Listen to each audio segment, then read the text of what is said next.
And we are about ready to go on the Sunshine State Conference Digital Network. The first game of a doubleheader between the Spartans and Valdosta State Blazers. Thanks for joining us on a beautiful Saturday afternoon. I'm Taylor Storley, joined by Shane Pitania. A mixed day of results for the Spartans yesterday. 5-1 record now for the season, a win and a loss. Their first defeat of the season, but they ended the day with a heroic walk-off. Yeah, the softball team really prevented a day of disaster around Tampa sports. Baseball also dropping their first of the season. Down 5-0, staring down the barrel of a doubleheader sweep to West Alabama yesterday. They sent 8 batters to the plate and a 6-run seventh to avoid that sweep and stun that West Alabama team that was better than maybe paper showed. Yeah, I think throughout that entire two-game series, West Alabama had Tampa's number. They knew how to score. They knew how to exploit the Spartans' weaknesses. But in the end, a little bit of magic. A bases-clearing double to tie the game from Alexa Russo. And after losing Game 1 as the starter in the circle, it was redemption for Kelsey Winters on a walk-off base hit. Meanwhile, there's a base hit to start the game for Valdosta State. As reaching first safely is Rachel Lee. Let's give you a rundown of the Blazers lineup. The Blazers have led off with the right fielder, Rachel Lee. She'll be followed by Sailor McNearty. Batting in third is Aniston Gano. Batting in fourth is Carly Bogart. Batting in fifth is Brandy Sieber. Batting in sixth is Charlotte Phillips. Batting in seventh is Tori Wofford. Batting in eighth is the shortstop, Adriana Portanova. And actually, I think I got a couple of the numbers wrong. She was batting ninth in the order. And I missed batting in sixth, Charlotte Phillips. Starting in the circle for the Spartans today is Mariah Galehouse. This is Galehouse's third appearance of the season. A 1-0 record, a 1.0 ERA, only 2 earned runs over 14 innings of softball. Galehouse, known as a control specialist, had only 9 walks and over 120 innings last season. But of course, she's also a stellar player at the plate as well. Still on a little bit of a cold stretch like most of the Spartans' offense to start the season. Galehouse was able to pick up a couple of clutch base hits in yesterday's matchup. 2-2 count now for McNearty. Man, this will be the third start of the season for Galehouse. She's gone the distance both times, though those were both in game 2s of doubleheaders, so interesting that she gets to start here and a little bit unique. And strike 3, McNearty goes down looking. Tampa opening their season with multiple doubleheaders the first weekend against Georgia Southwestern, and now here, Alabama, Huntsville, West Alabama, and Valdosta State back-to-back. Next weekend, the Spartans will have a 3-game stretch against St. Leo, a Friday night matchup, and a Saturday doubleheader to kick off conference play. But for today, Tampa has to face the Blazers twice, a team with playoff history against the Spartans. One away after the strikeout from Galehouse. And a 1-1 count after Gano with a swing and a miss. Another big storyline coming in today, of course, the first baseman defensively for Tampa, Abby Solt, playing her former program where she's had a storied career. Hit to third. Russo picks it up for 1. Throw to first, not in time for 2. But the Spartans defense picks up the second out of the inning. That's a play there by Russo. DiMartino would have been able to get it, but Russo being able to reach the ball first allowed the Spartans to get the lead runner out on the base path. Yeah, smart play by Russo to go where her momentum was already taking her, the short way to second base, and just a hair off from turning an inning-ending double play. Strike 1 as the breaking ball goes down the middle. That wicked changeup is the specialty for Mariah Galehouse. It's been a good weekend for fielding for Russo at the hot corner. She, for a long time, had been the Spartans' starting second base player, but since her move to third base, we've seen her strong arm in action, and she's made a ton of strong grabs. Now the 0-2 from Galehouse. Hit on the ground to Russo. A routine play to end a routine inning. 1 hit surrendered by Galehouse. She strikes out 1, and Alexa Russo handles the rest. The top 3 for the Spartans will be Fantone, Keister, and Creedler when we come back.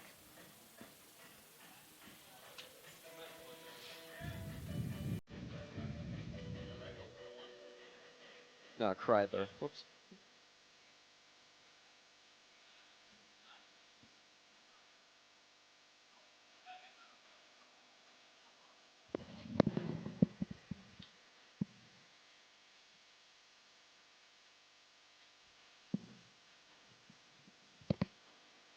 Yeah, you're good.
And we're back at the University of Tampa. Taylor Sorley, Shane Patania. We've got Alex Dollard running the show today at the Namoli Family Stadium.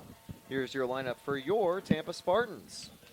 We've got Lauren Fantone leading off. She'll be followed by Lily Keister and Kenna Kreidler. After Kreidler, it's Solt, Galehouse, and Rousseau. Winters, the walk-off hero from yesterday, bats in 7th. Trawick gets the start, batting in 8th, and Reynolds in 9th. Trawick normally is a designated fielder for the Spartans, but will get a chance to play in the circle for Valdosta State. A stellar transfer, Claire Malding.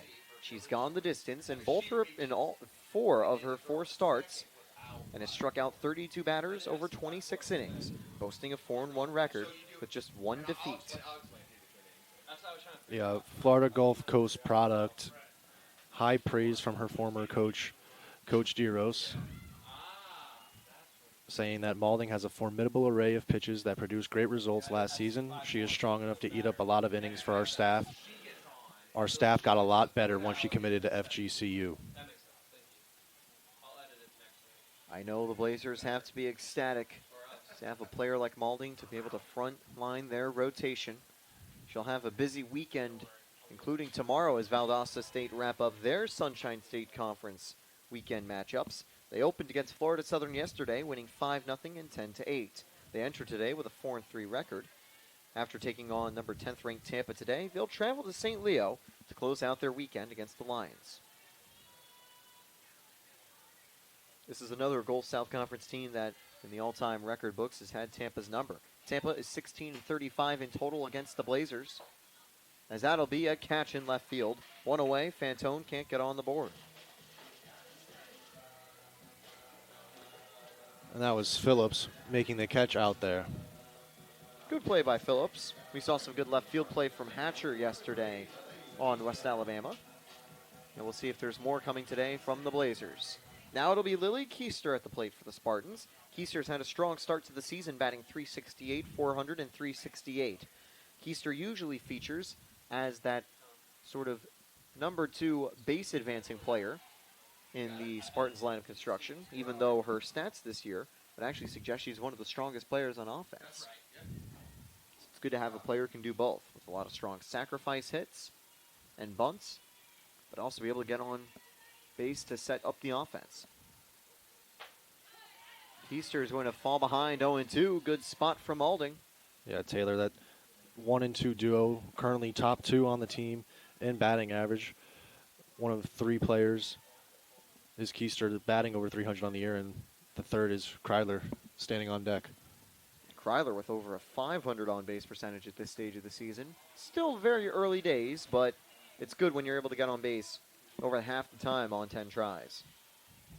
6 walks on the season as well for Kreidler. As a staff, Tampa have only conceded 10.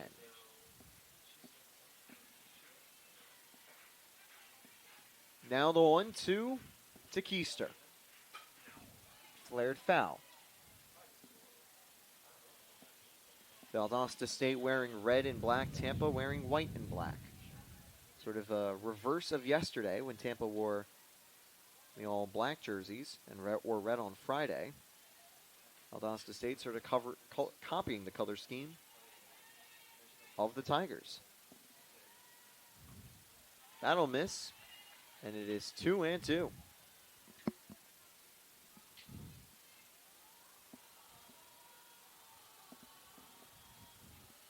The corners and infield playing somewhat shallow. There is a bit of space behind the circle and Maulding for Keister to try to ground it past. That's going to be fouled away. On defense for the Blazers from left to right in the infield, we've got Bogart. We've also got their shortstop, Portanova, Arnold, and Gano. In the outfield, it's Phillips, McNearney, and Lee. Sieber forms the battery with Maulding. Now Maulding set for the 2-2. Fouled again. And as Lily Keister has a long at-bat here, I think getting that pitch count up might be the only, not only chance, but it's going to be a huge help as Maulding has already proven to be the workhorse of this staff. 26 innings already out of the 45 total pitched this season from the Blazers. She has been very busy this season. As that's going to be grounded to first base, an easy out for Gano, 2 away. But indeed, the faster the Spartans can get the pitch count really high, the better. And it's been late game where the Spartans have taken advantage of this the most. Both starters went nearly the complete game distance for West Alabama. Tampa scored 2 runs in the top of the ninth, or bottom of the 7th for game 1, but still lost 5-2. But it was in game 2 when the Spartans were able to chain 6 runs in the bottom of the 7th to secure a walk-off victory. Kreidler played a part in that win, and throughout the season, she's been solid, batting .300, .529, .400 for 2025. She'll be looking to get on board and keep the inning alive. The Spartans have Solt on deck, as you mentioned, a bit of a reverse homecoming for Solt, the former Valdosta State Blazer. And Kreidler's play at the plate has really, it's helped improve her stock and moved her up this batting order from opening day. It wasn't going to be easy to find someone to replace Lexi Chevalier, not just as a catcher, but at the plate. Kreidler's done a good job this season, also stopping a few would-be base stealers. Sliding catch in left field for Phillips. It's a 1-2-3 inning for Maulding.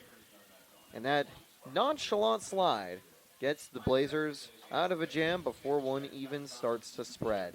Full inning played, still scoreless. We'll be right back on the Sunshine State Conference Digital Network.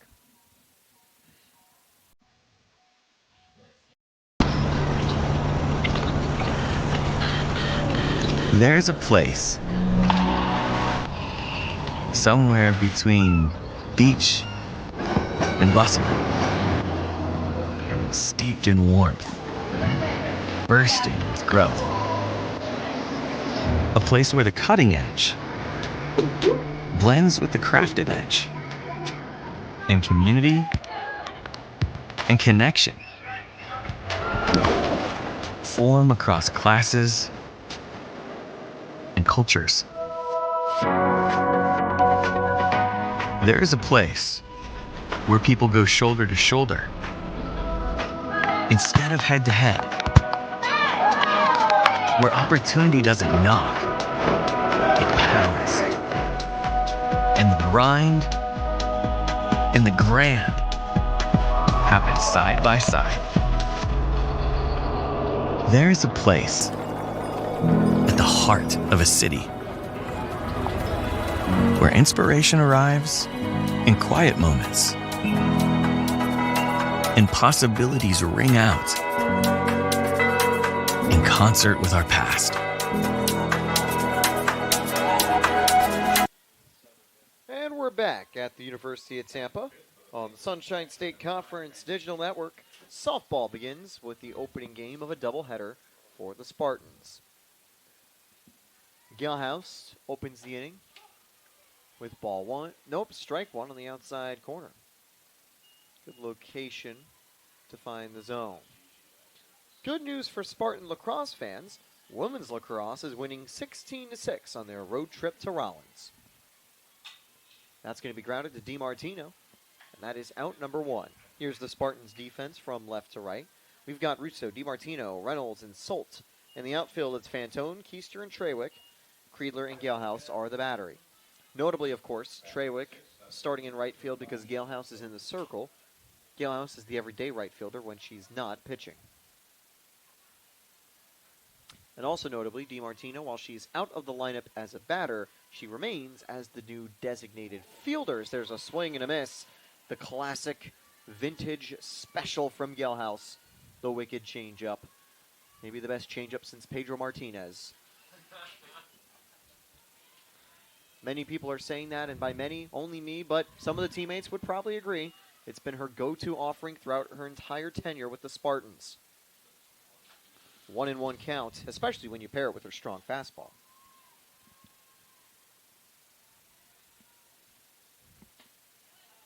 Good location, but Kreidler can't get the call. I think she was a little too active in trying to frame that one.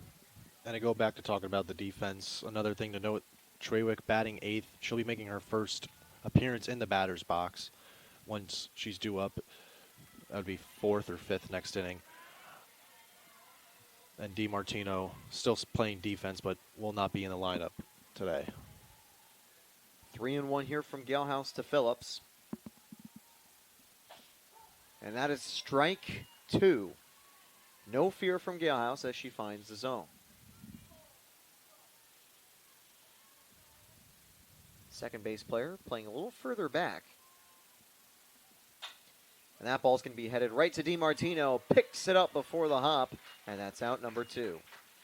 And a good play there from DiMartino. Earlier this weekend, there was a bounce that had all the life knocked out of the ball that just slipped past her foot instead of bouncing back up into her glove. So to avoid that risk from happening, DiMartino basically caught it as it was bouncing after the first bounce to make sure that she was able to not have to worry about an unlucky bounce. Strike 1 in the outside corner. Arnold's going to fall behind to start this at-bat. Yep, the short hop, always the easiest one to field. That's going to be hit to deep left field. That is down at the wall for extra bases, a few feet away from a go-ahead home run. And that is the reason that Crisley Arnold has been the Blazers' best bat for the season. That's her 3rd extra base hit, and she's now batting over 600 for a seasonal average. Yeah, swinging a hot bat is an understatement for her. Just yesterday alone in that sweep at Florida Southern, went 5 of 7 combined in both games. 3 for 3 in game 1 and 2 for 4 with a double in game 2. So 2nd straight game now with an extra base hit. I imagine that her offense was a big part of that 10-0 victory from the Blazers. 0-1 as Galehouse was able to get a foul tip from Wofford. Yeah, responsible for 3 of those 10 runs yesterday, scored 2 of them and drove in another. Tampa's conceded 10 runs yesterday, but that was over the course of both games. And Tampa, of course, hoping to do a little bit better on defense today. However, having Galehouse fully rested with the day of rest for this matchup should certainly help. For game 2, it'll be interesting to see who the starter is. It could be McGinnis again after she went the distance last night, or maybe they'll rotate to Kate DeSimone. DeSimone entered in the game yesterday, pitched 4 innings of relief with 1 earned run. As that is tipped foul, staying alive is Wofford. But once again, that vicious changeup from Galehouse gets a bad swing. Wofford also had a multi-hit game in game 2 of that doubleheader yesterday. Up high that time. And that's a pitch to set up the changeup. You see it going high, and your instinct is to take. But when she throws the changeup like that, it just drops over the middle of the plate, and you look foolish. And there she goes, right to the changeup. And that fell even further than Wofford was thinking. A strikeout gets Galehouse out of the inning. So, we're all tied through 1.5. And it'll be the 4, 5, and 6 batters up for the Spartans when we come back.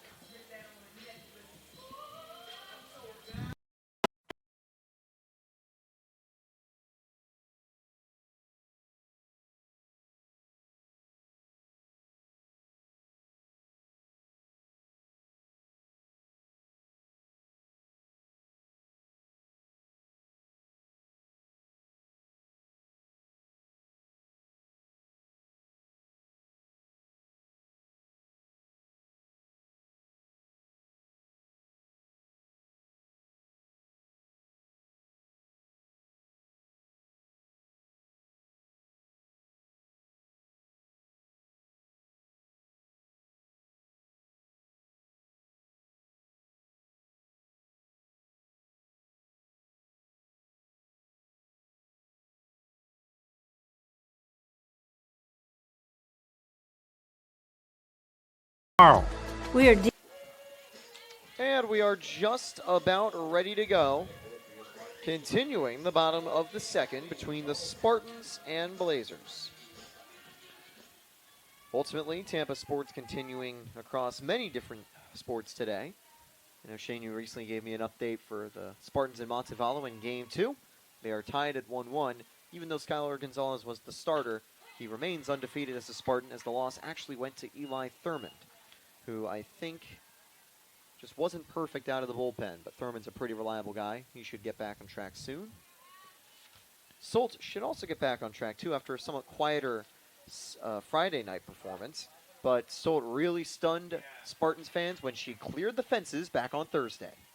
Yeah, she's riding a 3-game hit streak right now, and this is definitely the most anticipated at-bat of any time, especially right here in this second inning, but any time that she comes to the plate today. A must-watch player all season long, but also because she's taking on her old team, the former Blazer, against Maulding to open the bottom of the second. Yeah, just last season alone, she led the Blazers in batting average, on-base percentage, slugging percentage, home runs, total bases, and walks. Did she lead in RBIs? She did not. So close to the team triple crown, or in this case, probably the sextuple crown, because she was leading in like 10 of the categories. That belongs to Anderson Gano, who had 70 runs batted in last season, as Solt only had 64. Unfortunate for Solt. Solt now in a 2-2 count. Had a check swing that was a foul tip. Almost looked like it hit her, but it actually hit the bat.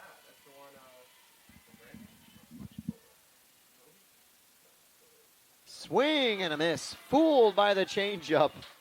And Maulding loving the call from Sieber that time. Slowing it down, and Solt realized it only when the bat was completely across the plate.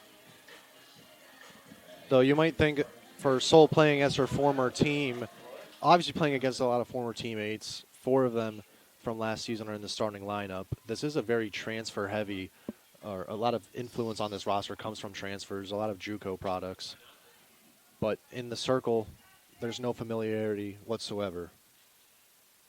The pitching familiarity, I believe, will come for Game 2 of the series between Solt and the Blazers' number 2 starter, as you mentioned, Maulding comes from Florida Gulf Coast.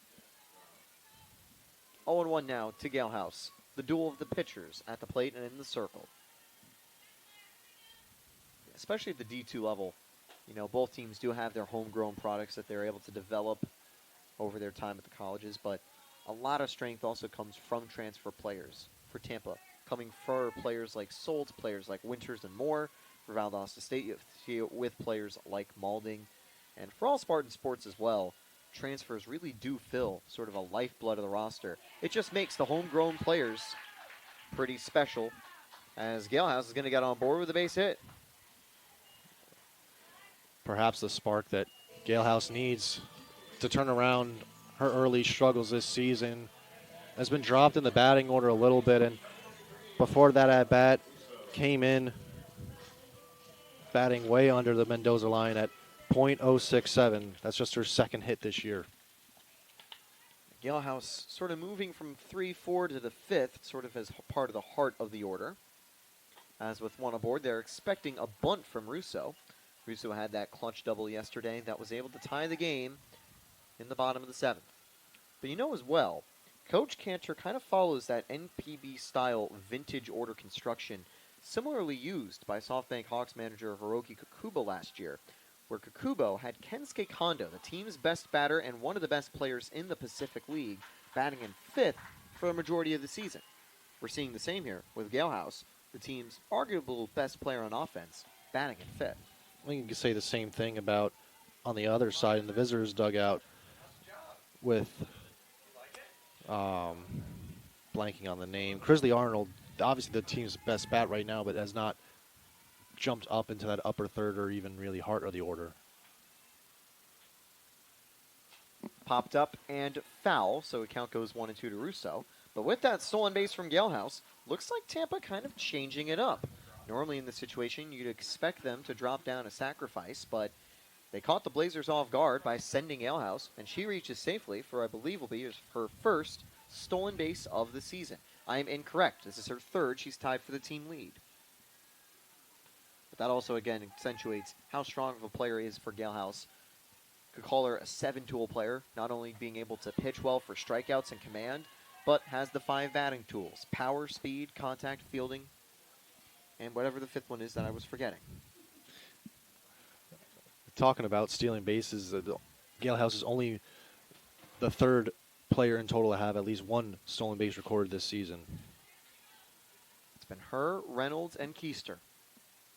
And Russo down the line and foul. We were complimenting Solt's power earlier in the inning, but Russo was sort of the OG power bat for this Spartans lineup, also having a couple home runs clear the fences. Unfortunately, playing for the Spartans will hurt your home run numbers pretty significantly. This is a very tough ballpark to hit home runs out of. But when you do, it just makes them more special. Yeah, Russo never managed to leave the yard last season, but obviously has the ability to do so. So still 2-2. Maulding struggling to get the out against Russo. One thing that Russo's, I think, really been improving throughout her time at the Spartans is her plate discipline. She's always been sort of the Schwarber type of low average but high slugging and power type of player. And unfortunately, not the greatest combo with our stadium, but that doesn't mean that when she takes the ball to the wall, it's not helping Tampa a ton. She'll have a chance to do so on the payoff pitch. Just a little high for Maulding. And they've got Winters on deck. When she steps up to the plate, we've got a story to mention from yesterday about Winters. If you saw the game yesterday, you'd certainly know what I was talking about. Galehouse in scoring position. Can Russo send her moving? Ball 4, might have even hit her on the hip. Either way, she's going to get the free base. Yeah, probably a preferable outcome between the two for Valdosta State, as ball got away a little bit from the catcher, but Galehouse, not that she was really going to run anyway, but is forced to stay no matter what. That'll bring Winters to the plate with a conference in the circle. I think just checking in on Maulding after a couple tough at-bats. But for Winters, she took to the circle in her Spartans debut yesterday, and there have been better pitching days for Winters throughout her time at high school. A lot of bloop singles from West Alabama, just manufactured a couple of strong runs back-to-back, ultimately giving her a defeat over 3 innings of softball. But Winters was able to come back at night at the plate, and in the bottom of the 9th, with a runner in scoring position, brought home the game-winning single to complete a miraculous 5-0 comeback to 6-5. So, not the greatest of starts of the days, but Winters ending it with something special. Now let's see what Winters can do to start here with 2 aboard and 1 away. Ball 1 taken outside. It's moments like that where how can you not be romantic about softball? Well said. 1-0 for Winters. She's had 2 hits on her 9 tries, and she has brought home 3 RBIs. That one won't be her 3rd hit just yet, but certainly someone who knows how to succeed in clutch situations.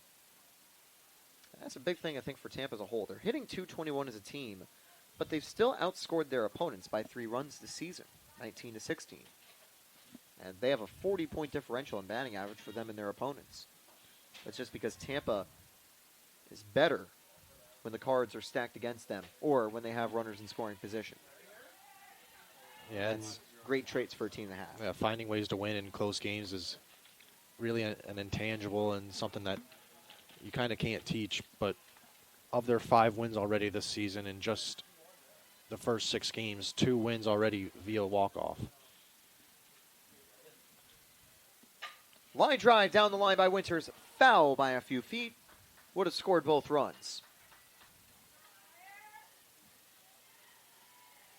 Seen a lot of balls hit hard but pulled foul against this Valdosta State ace, Claire Maulding. I think similar arsenals between her and Galehouse, a lot of change-up usage.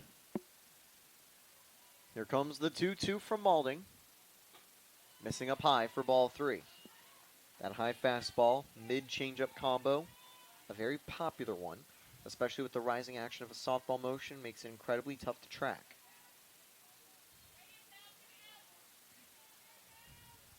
Runners might be going here with one out. I don't know if they will, but expect a larger lead. That's going to be popped up by Winters. Tracking it is McNearney. Makes the catch. Both runners stay put as McNearney was pretty close to the infield. 2 away. The pitch count is almost at 40 for Maulding, but she has crucially gotten herself a second out to bring up Joey Trawick. This is her first at-bat of the season, but she's featured in 5 of the 6 games. Yeah, Trawick last season had a few chances at the plate, just logged 4 at-bats, used mostly as a defensive replacement, more runs scored than at-bats last year. Pinch runner, pinch fielder, and of course the designated fielder when Galhouse is pitching. Given that DiMartino, after her strong opening series, has cooled down a little bit, Coach Cantor switching things up and giving the number 1 the start out in right field, and 8th in the order. Swing and a miss, 0-2. That time a little early on the Maulding breaking ball. It was a more true pitch, not as much of a hump in the changeups that we've seen from Maulding.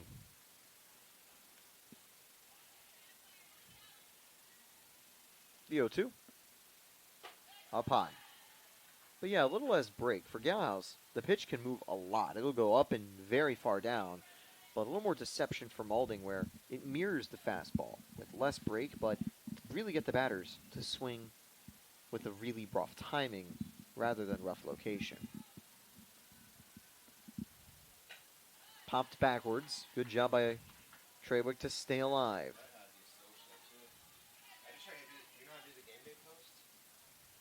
Tampa will begin Sunshine State Conference play next weekend for Valdosta State after their matchups against St. Leo tomorrow.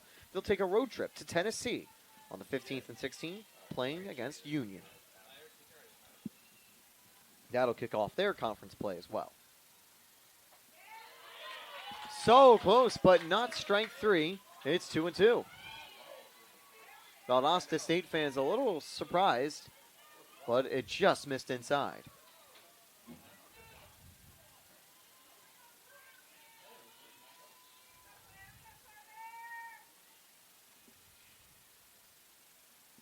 The 2-2 from Maulding. This will be pitch 43 or 44. And she'll have pitch 45 as this one's fouled away. And the most important part of getting the pitch count up is not, potentially tiring out a pitcher as you could in baseball, but simply just seeing the offerings and seeing the tendencies. The more familiar you are with the pitcher, the more times you see him, you will see it in any level that success climbs and climbs. Blooped to second, picked up on the hop, and strong fielding by Arnold gets Valdosta State out of the jam. The Spartans put 2 aboard with a single and a walk, but Maulding is able to lock in and get a couple outs to escape the inning. We're headed to the top of the 3rd, all tied up.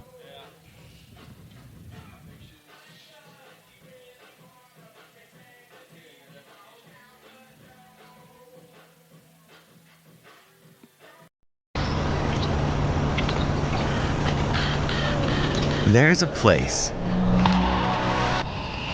somewhere between beach and bustle, steeped in warmth, bursting with growth. A place where the cutting edge blends with the crafted edge, and community and connection form across classes and cultures. There is a place where people go shoulder to shoulder instead of head to head, where opportunity doesn't knock, it pounds, and the grind and the grand happen side by side. There is a place at the heart of a city where inspiration arrives in quiet moments and possibilities ring out in concert with our Galehouse ready to go. A brand new inning beginning here at Namoli Family Stadium.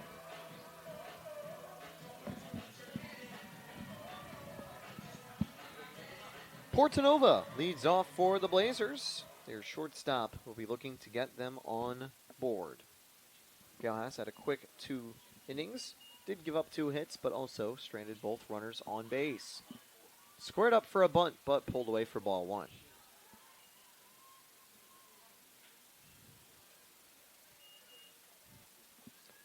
1-0. We'll see if the infield has to converge again. Portanova fouls that away. It's 1-1. Portanova is, coincidentally or not, seemed to perform her best against SSC opponents this season. Was 2 for 3 against Florida Tech in that opening invitational where the Blazers played 5 games in Gulf Shores, Alabama. And then yesterday in that doubleheader against Florida Southern, drove in a run in both. In game 1, also tripled. They won 4-2, 5-0, and 10-8 in their 3 Sunshine State Conference matchups this season. The Blazers doing good against those Florida-based teams, but should mention they are winless against ranked opponents. Tampa fills both boxes of being ranked and from the SSC. Which of those streaks will end first?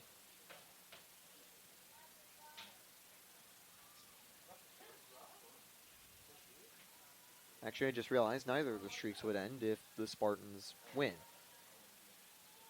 Or, I'm confusing myself here as the count goes 2-2. I don't know why I'm stressing over the hypotheticals.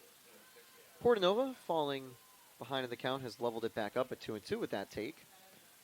Galehouse, very strong command, and won't let it go 3-2 as she forces a weak grounder on that vicious changeup. One away. Valdosta State did compete against number 9 Rogers State on February 2nd. That was a 2-run loss by a score of 5-3, and through 2 here, they've shown they belong on this field with the Spartans. I mean, they always do against Tampa. It's only been their most recent defeats against the Spartans that have been notable Spartan victories, but it was back in 2022 where they not only beat the Spartans, they did it on the road twice, winning 2 times out of 3 times in regional play to send the Spartans home for the season. The series culminated with an 0-2 defeat back on May 14th as the count goes 2-0. In the circle for that game was Mariah Galehouse, who went the distance, but thanks to 2 runs, one of them earned, Valdosta State secured the W. Clegg, who was on the West Alabama team yesterday, was actually batting 3rd in that game. Gano was batting 4th in that game, and Proctor, who is now a graduate assistant, was batting 5th in that game. Small world. Blazers and Spartans have a recent history against each other.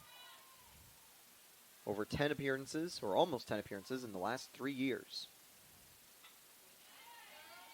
2-2, so definitely say that while the recent scorelines of 11-8, 4-2, and 14-0 Spartan victories are pretty good for Tampa, it's always a close matchup when these teams face off. This is also a matchup between 2 legendary head coaches.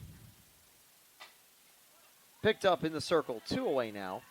And indeed, Coach Macera, over 20 years, I believe actually this might be his 20th season period at Valdosta State.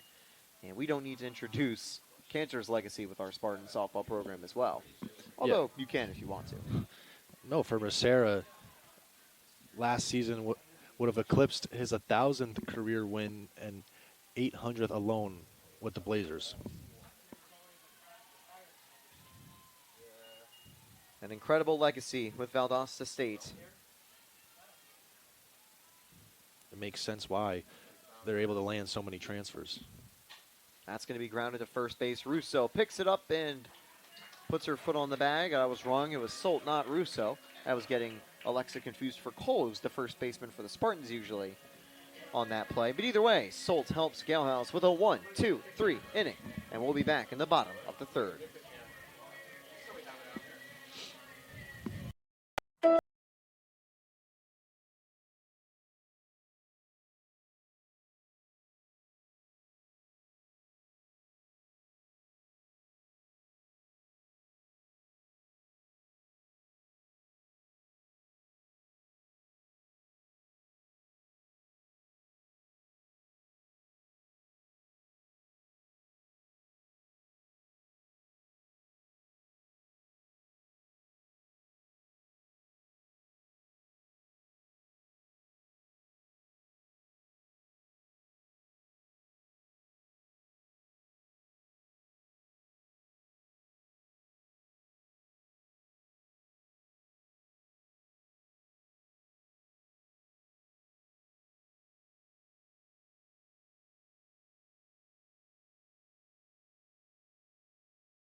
Here we go at the University of Tampa.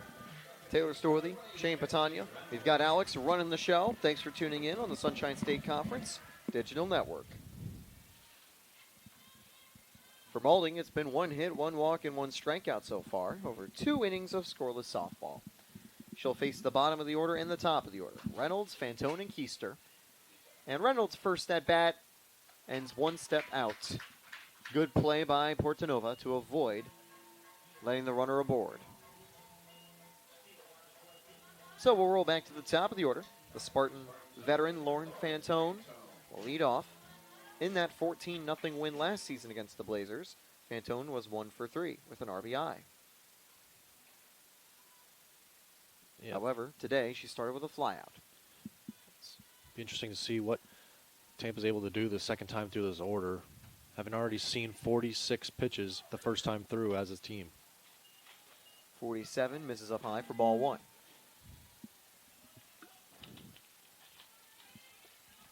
Getting Maulding's pitch count high and potentially forcing the Blazers bullpen to enter the game would be very ideal for the Spartans. Let's see the senior continue this at bat, and she'll get on board with a base hit just out of reach of Arnold at second base. Another hit for the Spartans, and there's 1 aboard with 1 out.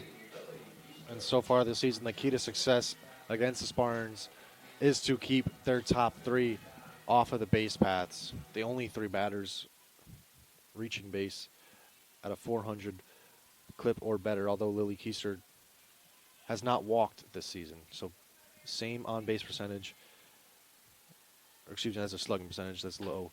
So no extra base hits for Keister, but it's a 400 on-base percentage for Keister, 429 for the runner on first Fantone, and a 529 for the batter on deck and Kenna Kreidler. Both corners playing in. Will the Spartans advance the runner with a sacrifice play? Well, not yet. The count goes 1-1 to Keister.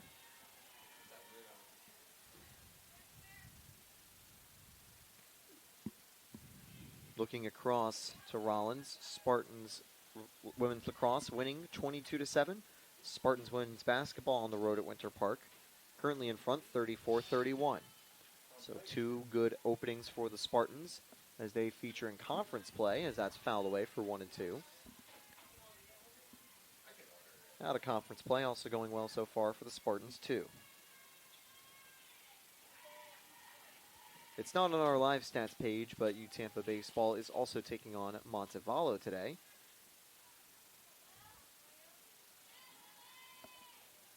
As here comes the 1-2 to Lily Keister.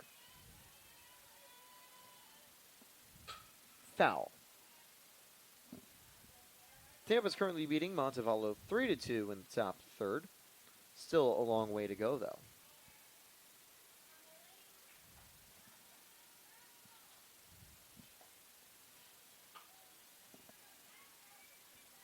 Maulding getting set. 1-2 count to Keister. Loop to left field. Enough time for Phillip to make the catch. 2 away.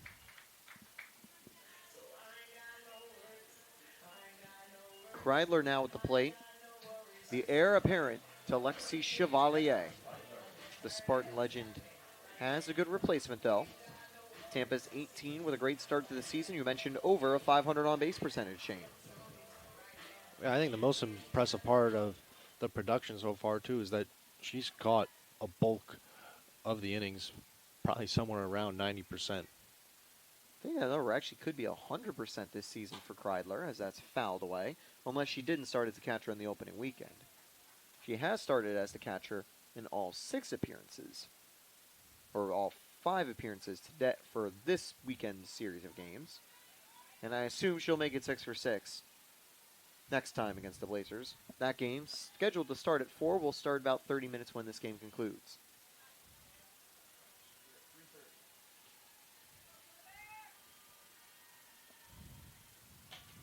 Fouled, runner was going, 0-2.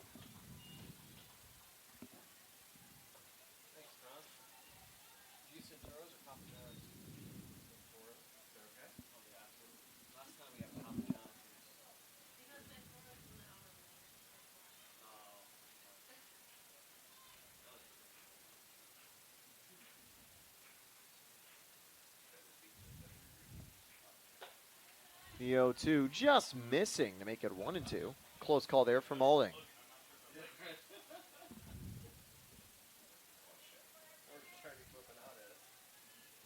Maulding not having quite the level of punch-outs on pace for what her season has been. She entered today 32 strikeouts to 5 walks. Today that's a 1-to-1 ratio. Line drive. That's going to get down in left field. They're going to send the runner to third, but will ultimately go back to second as Fantone would have been out on that throw from Phillip. A big single from Kreidler sets the plate and the table for Solt. It's a smart base running decision by Leslie Cantor to hold up Fantone. No need to run into the third out at third base. And that's a situation where Maulding really needed to find that put-away pitch because in no way do you want to bring up Abby Solt with runners in scoring position. Solt is the scariest opponent for big moments in that Spartans lineup. High power and high batting ability. 1-0, Maulding misses up high. Spartans also have Galehouse on deck, so you can't really walk Solt either. Really strong protection from 3, 4, 5, and 6 in the order. The heart of the Spartans offense. Swing and a miss. Went a little early on the breaking ball. And it's 1-1.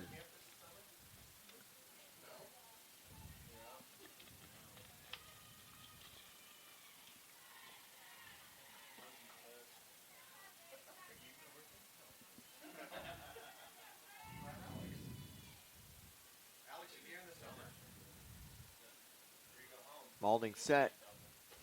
Missing. 2-1 now to Solt.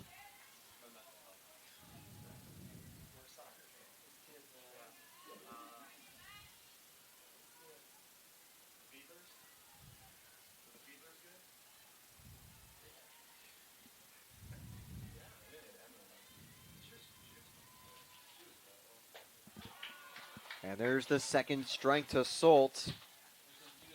One more out, and Maulding escapes the jam again. Good news for any PlayStation users. The app and network has been down most of the night, starting late in the afternoon, but it looks like it's starting to get back online. Spartans hoping to get their offense online here too, but can Maulding keep them shut down? And that it is, strike 3. Valdosta State. No, wait a minute.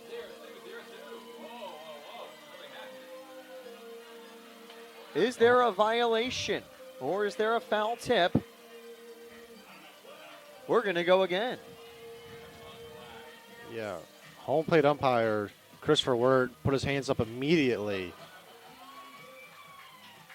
after that pitch. Would have been a swinging strike 3, but instead it count moves full and would have to assume that was a violation on the pitch. Must have lost contact with the rubber.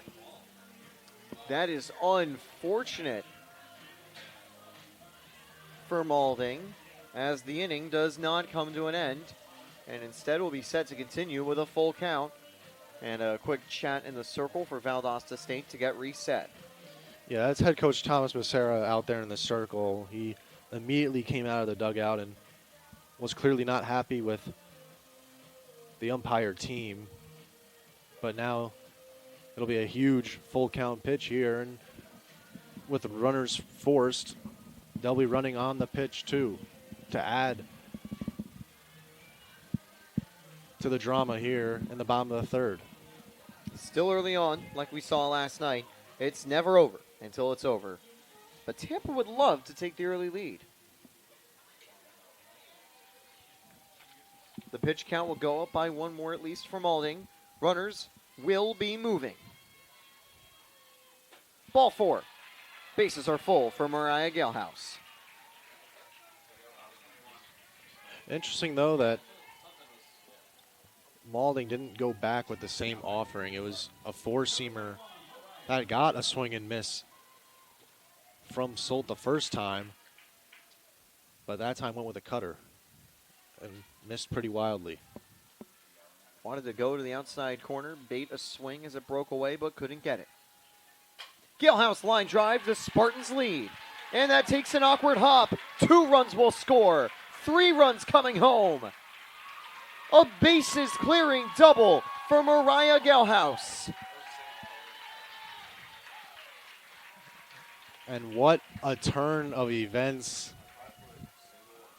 A 3-run swing, if you want to call it, both on that pitch, but in terms of the turn of events, swinging from what would have been inning over, no runs scored, Tampa now able to plate 3 after just 2 pitches.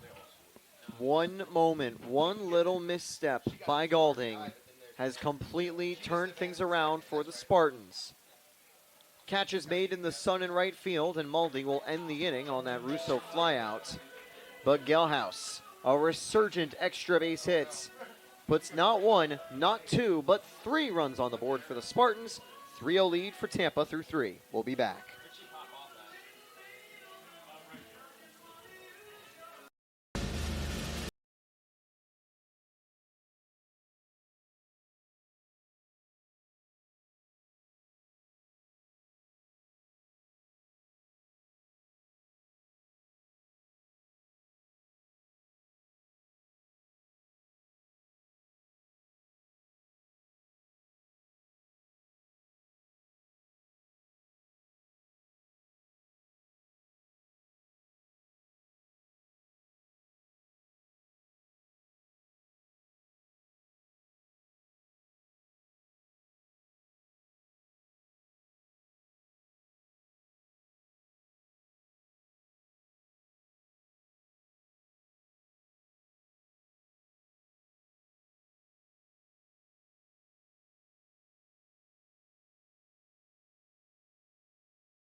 Now at the plate is Gano, another Blazer who has had a history of taking on the Spartans in the regular season and postseason.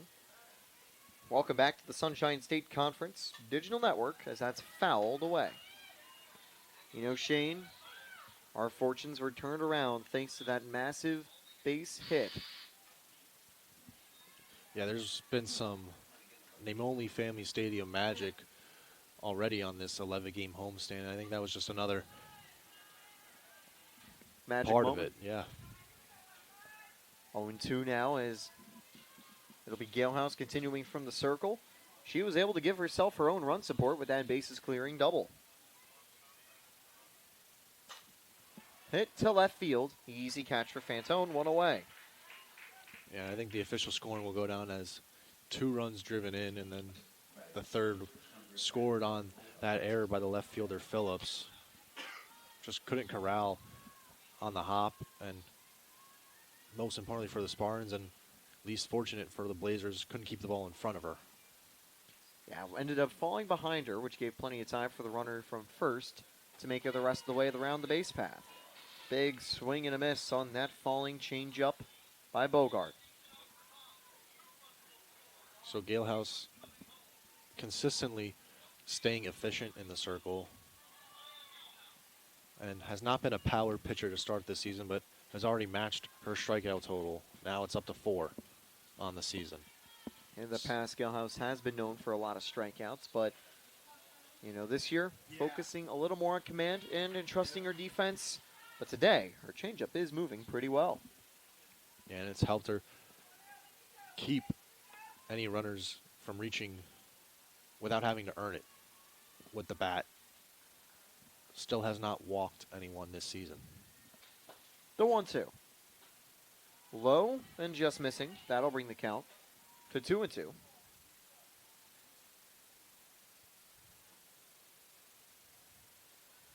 Let's see what Galehouse tries this time around. The 2-2.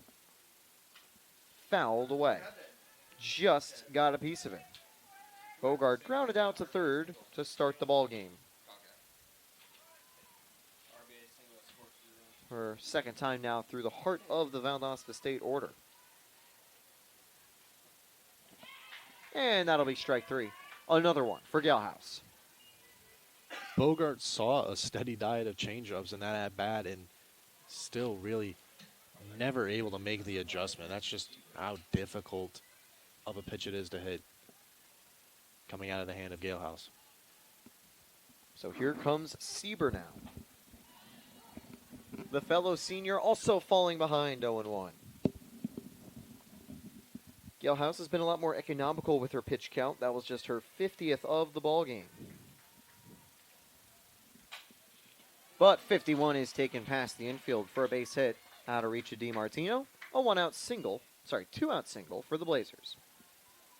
If DiMartino was playing maybe just a step back, two back, probably could have had a chance to get at least a part of her glove on that, but was playing even with the bag against the left-handed bat and enough on it off the bat as Sieber for a base hit.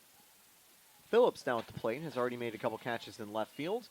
Previously, though, just had one that just bounced out of her glove off the hop at the bottom of the third. 1-0 for Phillips. And that changeup again, almost stopping in midair. Almost like a knuckleball in terms of the velocity on it. Beautiful to watch. However, missed the zone. It's 2-0 for Phillips. Yeah, I've made the comment earlier this season that even from up here in the booth, you can see the seams. Follows it up with a fastball, just misses down low. Very rarely do you see Galhouse fall behind in a 3-0 count.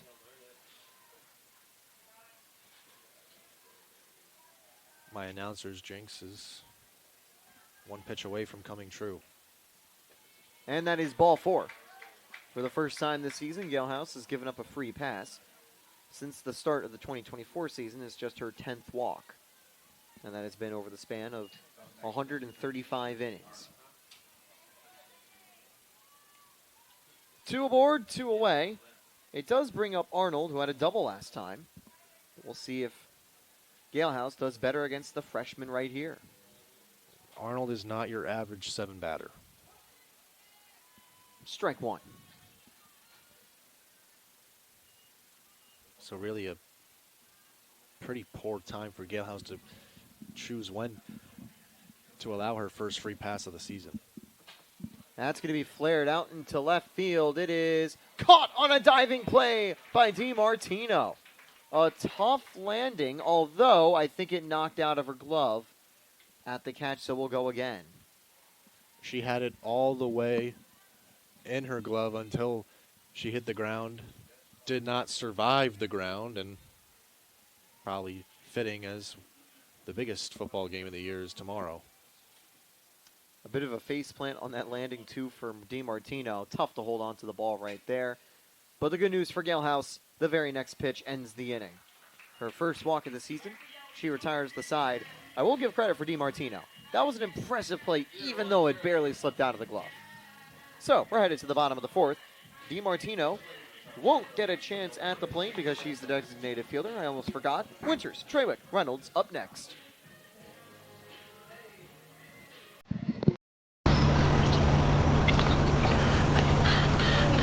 There's a place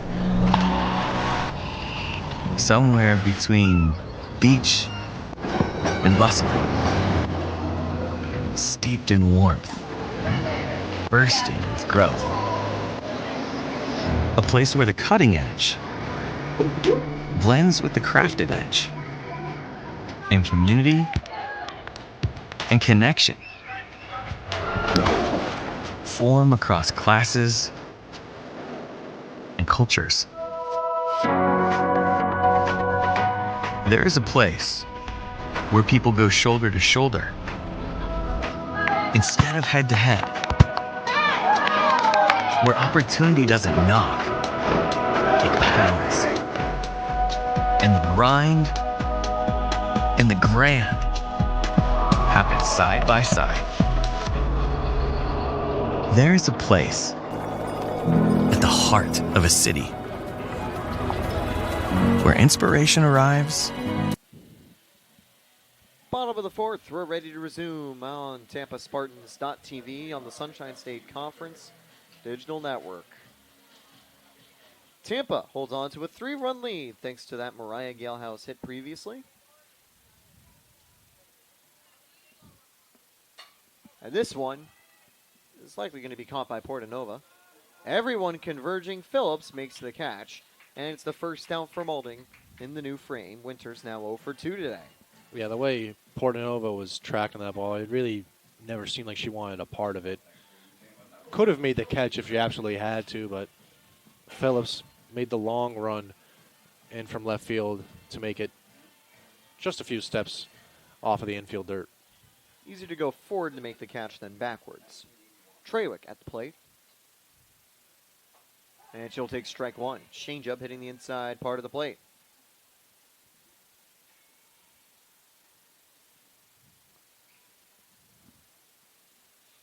Now Maulding getting set with the 0-1. Checking the wrist. Down the line and foul. Clean contact, just a touch early. Maulding really settling in after an inning where she had herself out of a jam, but extended the inning on her own by what we believe was disengaging from the rubber and having a strike three turn into a ball three as part of the violation that extend the inning. And that grazed her. She'll take the free base. Good news for Trawick. Down 0-2 in the count. Maulding's command drifts a little too far inside and puts a base runner on board for Reynolds. You know, Reynolds serving as a reverse leadoff player. Has a stolen base this year for the Spartans. I imagine they'll have her advance the runner for Fantone. You haven't actually seen the Spartans go for too many sacrifices today. Who needs one? That's going to be a deep fly ball to Phillips. Unfortunately for Reynolds, while that was well hit, it wasn't enough to get to the gap, 2 away. Yeah, with a 3-run lead here, really no reason to try and trade outs for runs. And that'll bring up Fantone with 2 away. Corners still playing somewhat in. And Fantone takes ball 1. The pitch count now at 69 for Maulding. One more and she'll hit 70. Over 4 innings. Swing and a miss. Runner goes. And that takes one hop away from Portanova on trying to catch the runner out. Arnold was there to back her up as Trawick reaches scoring position.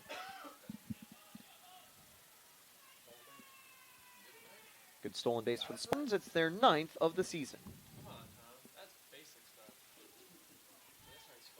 Trawick now moves to 1 for 1 in attempts. Vicious changeup for strike 2. That landed right in the heart of the plate where Sieber wanted it.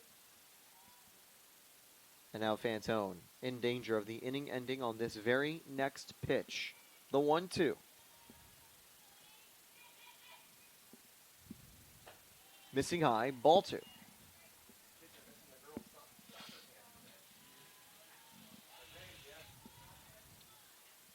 So the at-bat continues. Tampa looking to avoid having a 6th runner left on base. The 2-2 with 2 away. Line drive, will that drop? No, yes. It was dropped after being caught for a second. An RBI single for Lauren Fantone. Lee had it, and then she didn't. It went in and out as she made the sliding play, and Tampa now extends to a 4-0 advantage. Yeah, really tough for Lee. Really had no choice but to dive on that play. I don't know if it was a trap or a drop from all the way out here, but for the runner, Trawick, didn't matter to her with 2 outs. She was going to touch home no matter what. If it was 1 away, she would have stayed still at second, expecting the catch, and that wouldn't have made it 4-0 Spartans. So it's a bad timing there for Maulding for that play to happen. Yeah, I was going to say, she was going to touch home no matter what. It was going to be whether or not it was going to count for the 4th Spartan run. 1-1 now. Fastball missing high to Lily Keister. That is the second hit of the day for Fantone, but Keister hasn't had a single one. 5 hits in total across the Spartans lineup.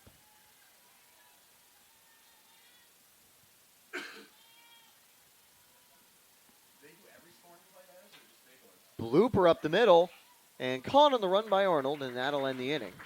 Tampa does bring a 4th run home on a very close play. Fantone with the RBI. We're headed to the top of the 5th. Tampa gets an extra to add to their advantage.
More softball ready to continue at the University of Tampa. Galehouse ready to continue in the circle. Game 1 of 2 on this doubleheader between the Blazers and Spartans. Unlike the 2 games yesterday, Tampa has given themselves a 4-run early lead. They were struggling against West Alabama, but today they are thriving. We'll see how the Blazers can do. They've got 9 outs to work with, but that is plenty of time to get on board. It doesn't look like they'll do so this time. Wofford pops out to the second base player, 1 away. This is a Valdosta State lineup that can string together runs. Haven't been able to really sustain anything today. It's tough when Galehouse has really limited base runners as she has all season long. Swing and a miss. It's now 0-1 to Portanova. Update from Rollins. Tampa lacrosse is 126-9. A big win to open Sunshine State Conference play and increase their record for the season. Women's basketball is in a close fight. I'll tell you the scoreline after I mention there's 2 outs in the inning from that ground out. Tampa's currently beating the Tars 48-45. A quick start in the inning for Galehouse, now just on 60 pitches. Well, actually, I think 62 through 2 outs here in the top of the 5th. Lee, who had a single earlier, is looking to get something going for the Blazers. Strike 1.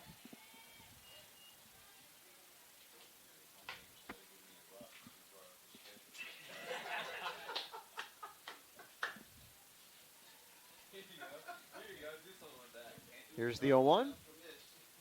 And that's going to miss as well, 1-1. And checking the rest of the out-of-town scoreboard, baseball has been struggling against Montevallo, is losing 4-3 right now. They already lost game 1 of that series last night. They're in the top of the 5th. There was rarely a time last season where the Spartans lost a series en route to the national championship. But Montevallo could be getting some big wins against the top team in the nation. Tampa looking to secure a win here against Valdosta State, and Galehouse gets her 4th strikeout to help the cause. 5 shutdown innings from Tampa's 21. We're headed to the bottom of the 5th.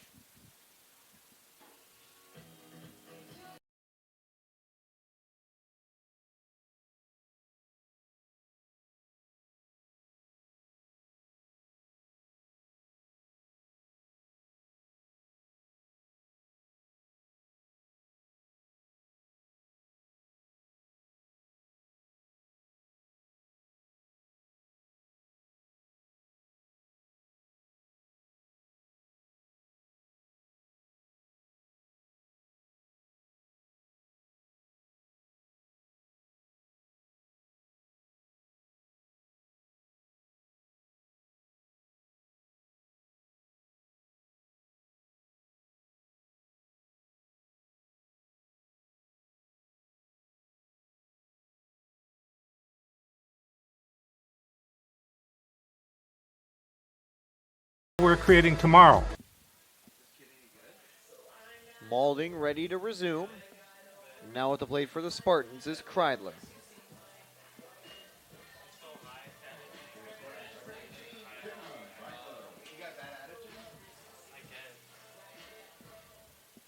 Kreidler had a hit back in the third inning, also scored one of the 3 runs that came home for the Spartans.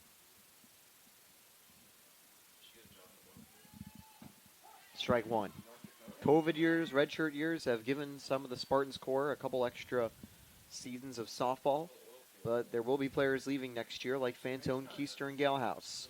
However, with players like Kreidler in this lineup, the future looks bright for the Spartans, as does the present, of course. Kreidler with a fly ball, but that's an easy catch for Phillip. The sun is out, but not shining bright enough to interfere with the play. Now, while someone like me, who's not very physically adept at baseball, especially intramural softball, would probably struggle with a play like that, anyone at the D2 level knows how to brave the sun pretty easily. So, good job by Phillips once more. Yeah, One away. Barely any clouds in the sky either to try and take away some of the brightness. That's pop backwards for strike one. But there is times where the sun can get in the way. That mainly happens over at the baseball stadium. There are some dimensions of the stands behind home plate that cause for awkward shadows and bright spots to sort of shine onto the field. Our very own Alex Caney actually struggled in ground ball back to the pitcher's mound during an afternoon game last season, dealing with the sun. And while it's also something that sometimes affects our opponents, we aren't immune either. But a little more open at softball here, so less stress to deal with. 0-2 count now to Soltz, who swung and missed the previous offering. Yeah, the way this field is aligned, the sun really runs alongside foul ground from home plate to the foul pole in left field. That one almost hit Solt inside, missing for ball one.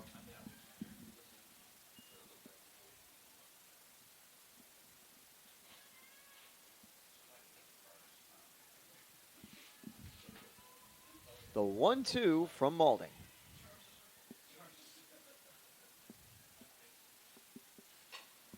Turns on it and sends it foul over by the Spartans bullpen. I imagine that'll remain empty, as I'm sure Coach Cantor wants Galehouse to be able to go the distance, which will keep her bullpen completely rested for game 2 of the series. Yeah, Galehouse has pitched 7 full innings in each of her first 2 outings, though technically did not go the distance in that second game of the season against Alabama Huntsville, as that was an extra innings win for the Spartans. Swing and a miss, a high fastball for a second strikeout of the game by Maulding. 2 away to bring up Mariah Galehouse.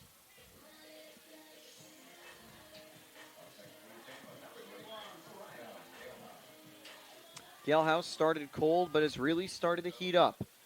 That bases clearing single proved to be huge for the Spartans, as it gave them a 3-0 lead. 0-1.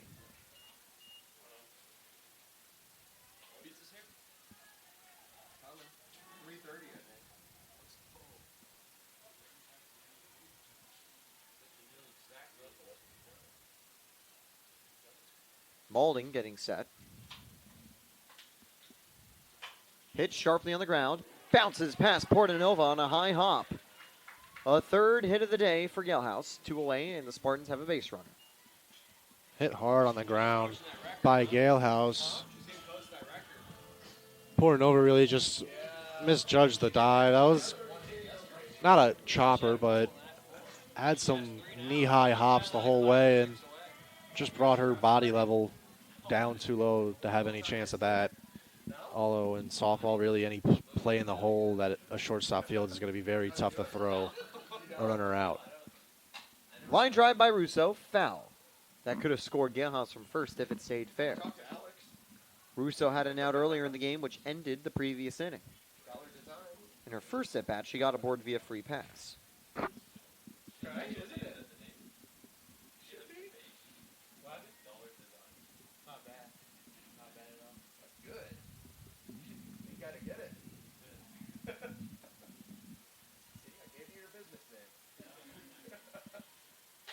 Popped up by Russo. Not the style of contact she was hoping for. Catch is made, and the side is retired. Easy catch for McNearney. And we are headed to the top of the sixth. 6 more outs for Gales to try to find. We'll be right back.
And welcome back to the University of Tampa. We are ready to go for a brand new inning of softball. 1-0 as that pitch misses from Galehouse. 66 pitches through 5 innings. McNerney leads off.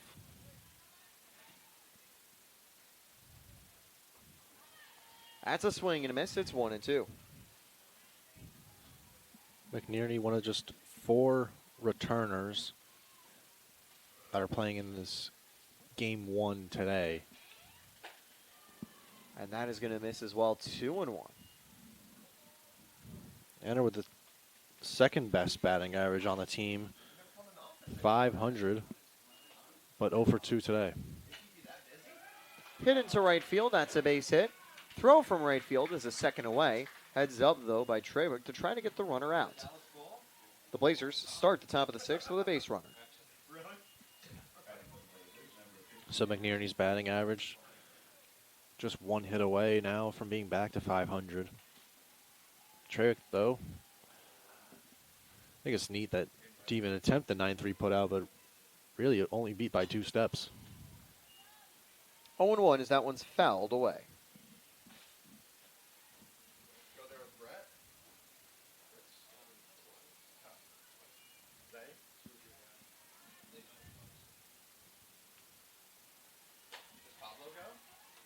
That's going to miss. Ball 1. An even count for Gano, but a fielder's choice earlier. Gano was the only all-GSC preseason selection on this Blazers team. Hit up the middle for a base hit.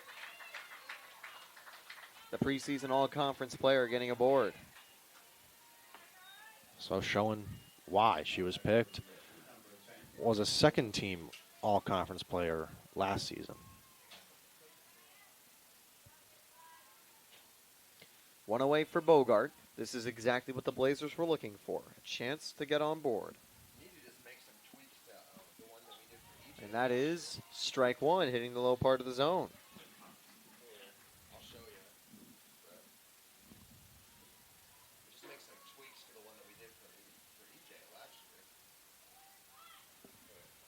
That's dropped. Throw to third. They get the runner out. For a wild pitch on the play. Allows Gano and McNerney to run, but Kryler recovers in time to get the throw to third. And so while Gano hits scoring position, the first out of the inning, sees McNerney headed back to the dugout. So the Blazers commit the cardinal sin of baseball and recording the first out at third base. It's not all bad, though, as they, with the double steal attempt, they are able to move Gano into scoring position.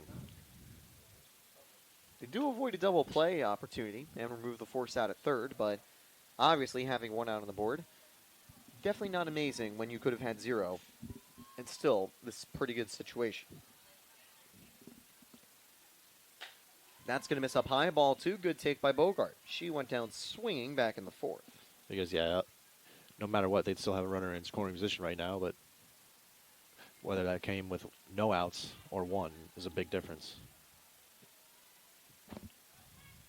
Down low, 3-2. On deck after Bogarts is Sieber. And will we get a reset to first and second once more? Into left field, that's a base hit. Runners at the corners as the throw to third isn't in time. 3 hits in the inning for Valdosta State. They open up the double play opportunity at second. Tying runs on deck for the Blazers.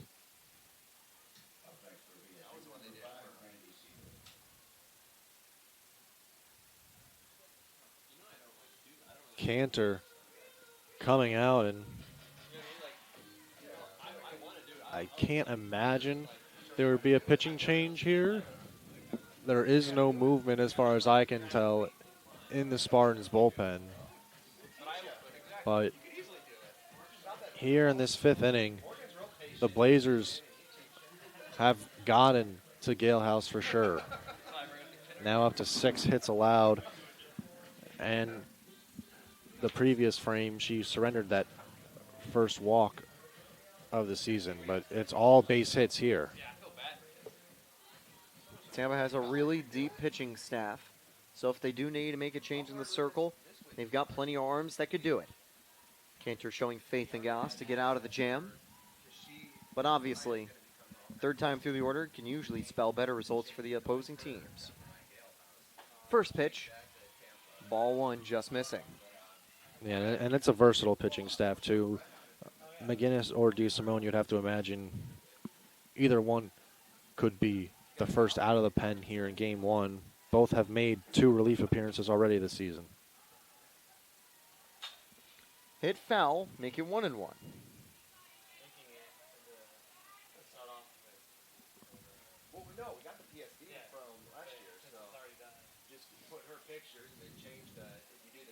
The infield playing about level to the bases, slightly further in. Runner goes to second. The throw, safe. The tag not cleanly made in time, even though the throw was pretty much on the money. Very close play to put runners at second and third to evaporate the double play possibility. It's another bold decision to send the runner by head coach Thomas Macera. The throw certainly beat the runner down, but just high, and Bogart able to slide in under the tag. Swing and a miss, 2-2. One more strike, and that would be the second out of the inning for the Spartans. I mean, testing Kryler is something that I wouldn't want to do for the rest of this game if I didn't have to. She's been accurate with both her throws.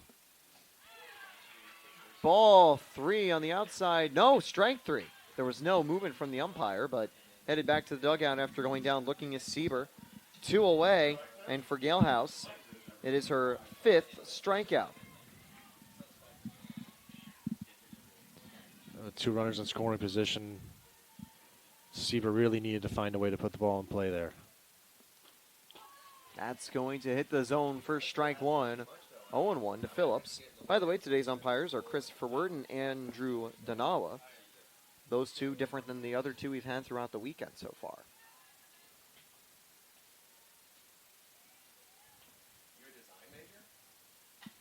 Fouled away, 0-2. One more strike, and Galehouse gets out of the inning.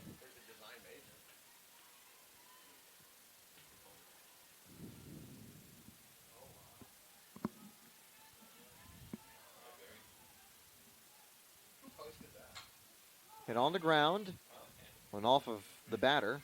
The bat continues, still 0-2.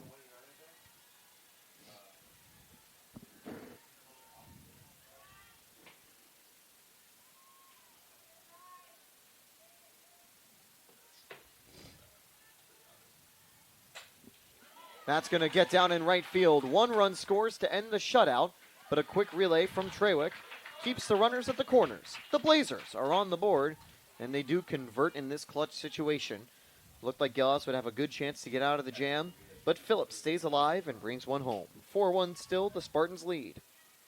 So finally, Valdosta State able to cash in. It felt like they weren't going into this inning. Already ran into one out, nearly ran into a second. But a good piece of two-strike hitting by Charlotte Phillips there, and there's life officially now for the Blazers. Tying run at the plate. We'll see if the Blazers send the runner.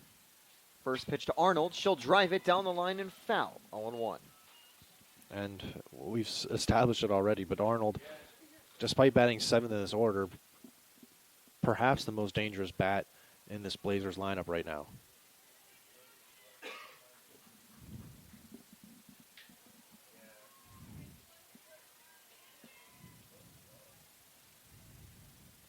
The 0-1. Hit on the ground. Should be a simple play at second. And Tampa gets out of the inning. Galehouse gives up a run, but it's still a 3-run Spartan advantage. Entering the bottom of the 6th, they have a chance to extend the advantage before Last Chance Saloon. We'll be right back.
It's a quick return to play for the Spartans and Blazers. Maulding looking to go the complete game distance in the final inning right here. Bottom of the 6th. Taylor Sorworthy, Shane Patania. We've got Alex running the show. Welcome back to the Sunshine State Conference Digital Network. And that is ball 1. It's 7-8-9 due up for the Spartans. Winters, Trawick, and Reynolds.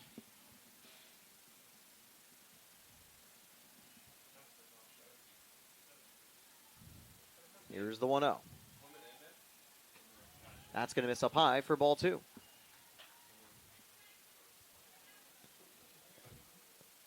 Looking now at the box score, the Blazers are now out-hitting the Spartans. You go back to that 3rd inning where they plated 3. How big were those 2 mistakes between stepping off the rubber and that error by Phillips on the base hit? It is a massive difference maker, and likely is the reason that we are at a 4-1 scoreline, then a 1-1 scoreline. 1 away now. Trawick back to the plate, face Maulding. And it's those simple plays that can really determine an entire game.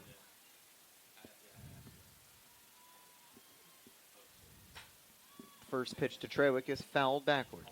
Trawick did get on board earlier with the hit by pitch. Had a ground out back in the 2nd.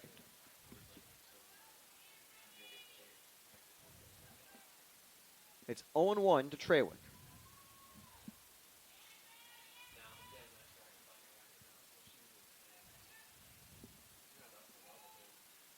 That's going to miss down low, 1-1.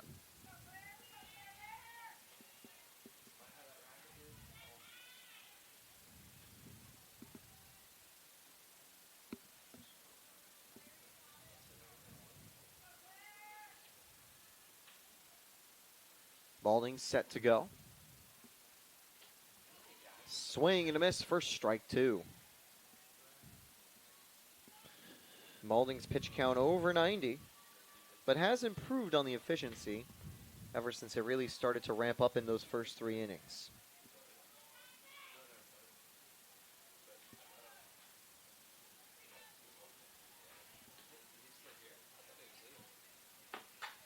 Driven into the gap. Trawick takes that deep, and it goes to the wall for extra bases. Slow pickup for Phillips. They're sending Trawick to 3. She is safe as the ball is knocked clear on the sliding play. Risky base running pays off for the Spartans. A sliding triple for Trawick. Tampa's got a runner 60 feet away. Trewa again, her first start in the batting lineup this season and has really proven herself, the sophomore from Jacksonville. That triple, the third this season for the Spartans. Reynolds is out. Ava Ramirez is in as a pinch hitter. Tampa trying something new with a runner in scoring position. I think the other thing here, though, for Valdosta State is that in Claire Maulding outings where she's pitched and completed multiple innings, the strikeout numbers have been up there. She struck out 8 against Spring Hill in the opener, 12 against Florida Tech, and then yesterday 9 mocks punched out. But today, that number is just 2. That has just been how strong the Spartans are, and that is unfortunate. On a pinch hit appearance, Ramirez immediately pops out, 2 away in the bottom of the 7th. Still a Spartan runner at third. You compare that to, say, a loss against Oklahoma Christian on February 1st, where she went 6 innings and a loss to the number 24 team in the country, allowed 12 hits, struck out just 2 like she has so far today. That's going to be strike 1 to Fantone. It's been a good day for Fantone. Delivered an RBI single in the 4th inning. Repeating here would give the Spartans a 5-1 lead. Traberg waiting for the chance to go home. Wasn't able to on the pop-up on the previous play. Missing high and inside for ball 1. So really I think the conclusion you can come to is that Tampa has proven that they are one of the top 10 teams in the country, certainly top 25. And although their offense hasn't had quite the breakout yet this season, can hang with the best because we know Maulding is a good pitcher, but Tampa has done plenty today to best her. It's certainly been one of the better days in offense for the Spartans this season, rising to the occasion against one of the better arms in the Gulf South Conference. 2-1. 2-2. Good location for Maulding. This will be pitch number 100.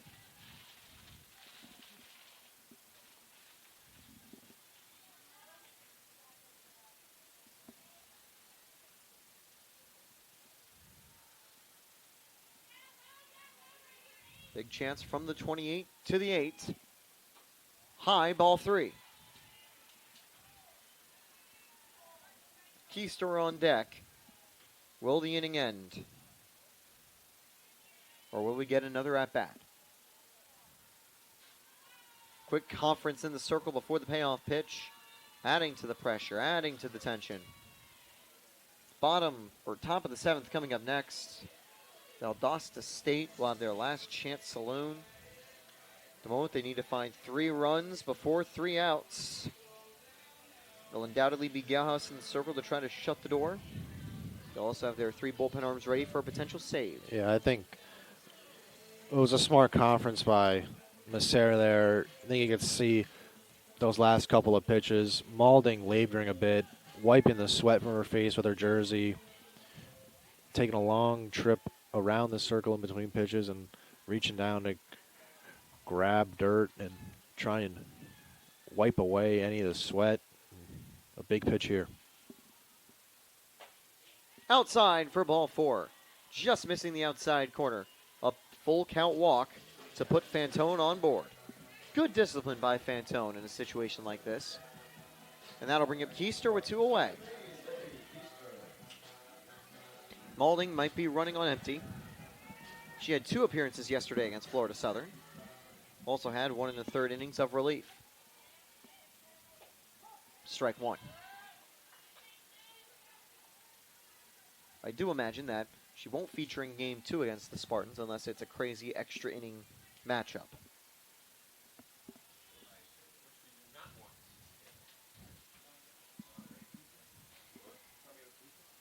Keister takes on the outside corner first. Strike, it's 0-2. And although this has been a long outing for Maulding, I don't think you'd be able to tell by the way her stuff looks like right now, even in the bottom of the 6th on a hot, sunny day in Tampa. It's still only early February, but things are heating up. The 0-2. Outside, ball one. Wonder if Tampa could get aggressive with Fantone again. Entering today, she hadn't had a stolen base attempt.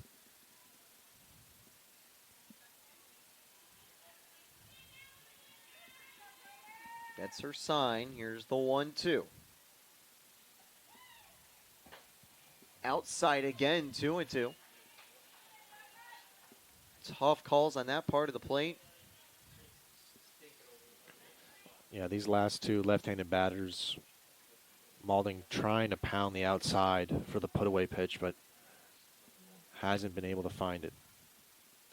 Line drive, bounces off the third base player, caught by Portanova. Incredible recovery.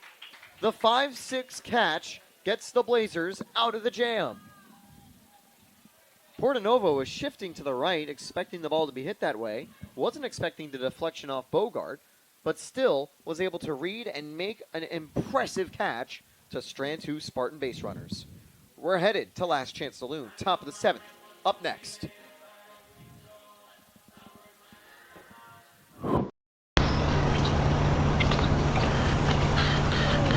There's a place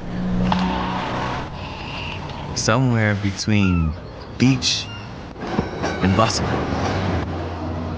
steeped in warmth, bursting with growth. A place where the cutting edge blends with the crafted edge, and community and connection form across classes and cultures. There is a place where people go shoulder to shoulder instead of head to head, where opportunity doesn't knock, it pounds. And the grind and the grand happen side by side. There is a place. And welcome back to the University of Tampa.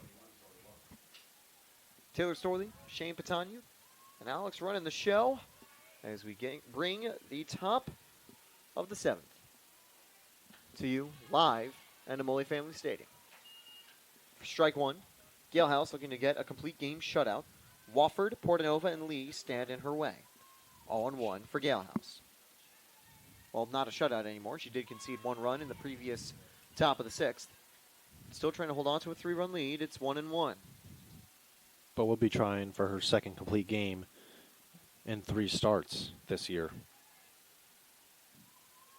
Had a few complete games last season, too, as that one's lined into right field. Excellent take by Wofford, but they get the out at first. Heads up by Troywick to get the throw in time.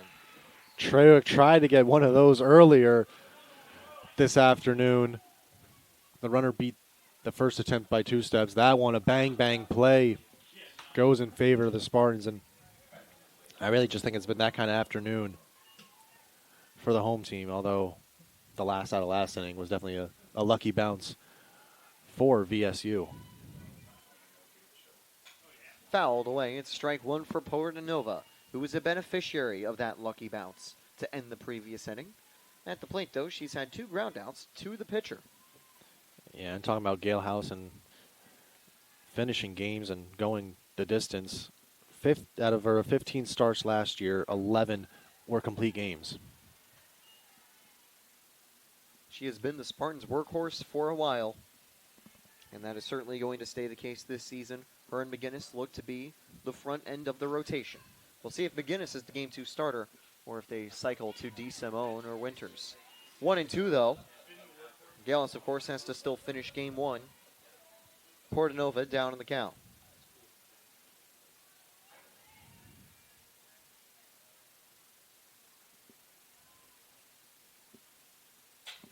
Driven to left field. That's going deep. Fantone, not enough time to get to it. She will prevent a triple as she gets to the ball. But a nice hit by Portanova puts the tying run on deck. The Spartans defense just not expecting Portanova to have any pop to the opposite field. I feel like Fantone was playing in more than normal, and enough pop on it, and it lands over the head of Fantone for extra bases.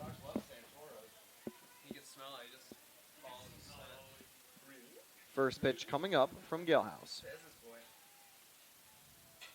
Fouled, it's 0-1.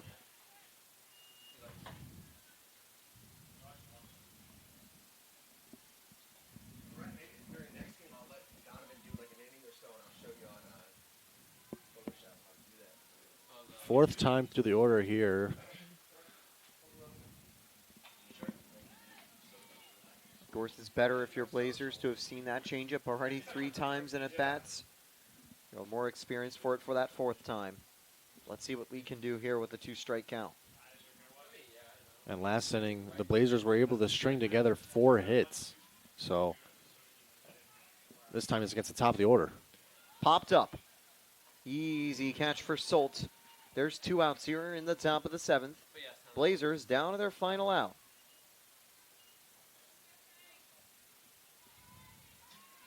McNerney at the plate now. A majority of the lineup has had hits today for Valdosta State. 8 conceded by Galehouse in total. Only Wofford hasn't been able to get on board with a hit. Swing and a miss, 0-1.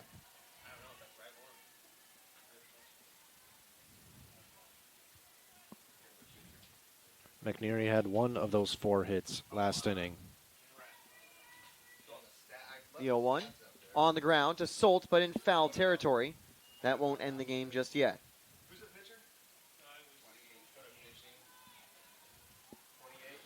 Now just 1 strike away, though. 2 strike, 2 out count. Just missed the outside corner. Galehouse will have to go again, 1-2. Her pitch count is now over 100.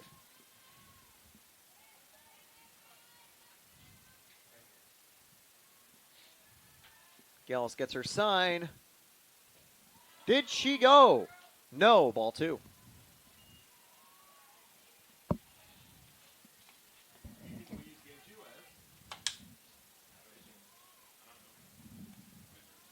Galehouse checks the glove. The 2-2.